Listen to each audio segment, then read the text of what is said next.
There's a Miss Jen here to see you. Show her in.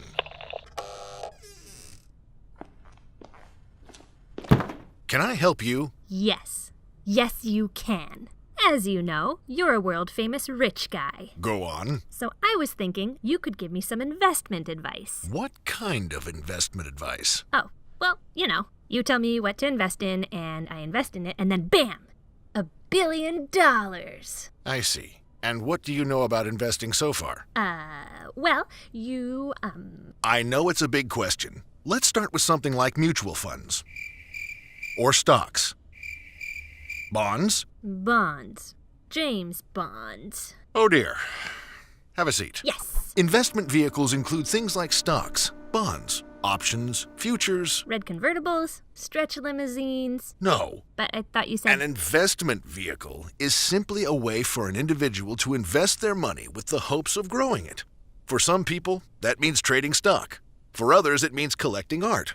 There's a wide range of investment products to choose from, but we'll start with the most common choices: stocks, bonds, and mutual funds. Stocks are shares in the ownership of a company. When you purchase a share, it's like you own a slice of that company. Nice. When you have equity in a company, you're entitled to a slice of its profits as well.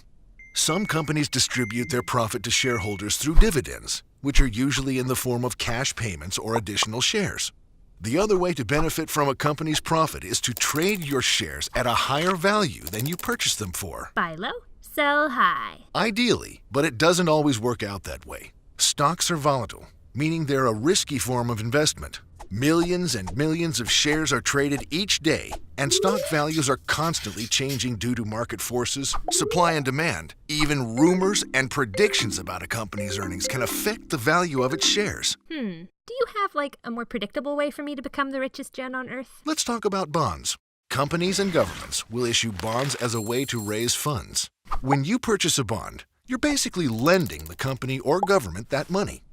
In exchange, the bond issuer pays interest on the borrowed amount. The interest rate on a bond is referred to as a coupon rate. Bonds also have a maturity date, which is when the bond issuer is expected to repay the initial amount borrowed. So I'd basically be a lender. Much like stocks, bonds can also be traded between investors.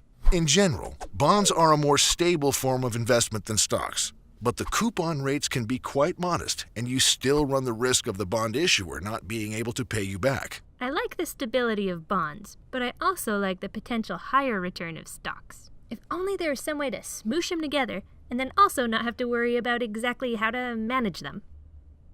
Do you mean a mutual fund? I don't know. Do I? A mutual fund is a portfolio or collection of several stocks and bonds that's invested in by a group of people and professionally managed. Its portfolio is diversified, meaning it's made up of lots of different stocks in different industries.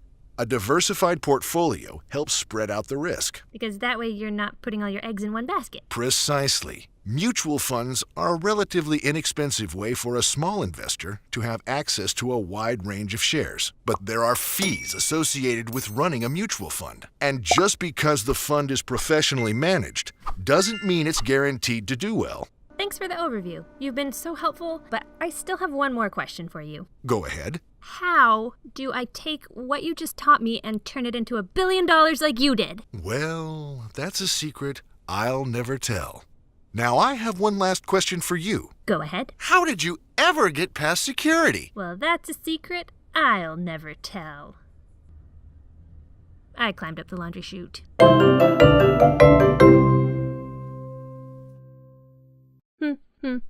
Climbing up a laundry chute, climbing up so sneaky. Ba, ba, do, do.